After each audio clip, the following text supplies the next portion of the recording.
Jun dah, Jun. Dah 3-0. Main bola petang-petang. Seronok ke? Man. Nak pergi mana? Aku balik dulu dah. Kau ada kerja sikit. Kau ni pun tinggalkanlah bola tu dulu.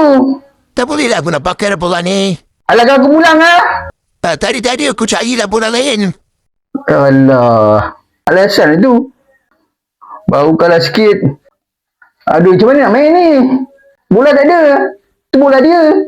Alah. Oh. Abang ambil bola ni. Ha? You bagi saya? Abang main baik macam Lamin Yamal. Tak ada lah.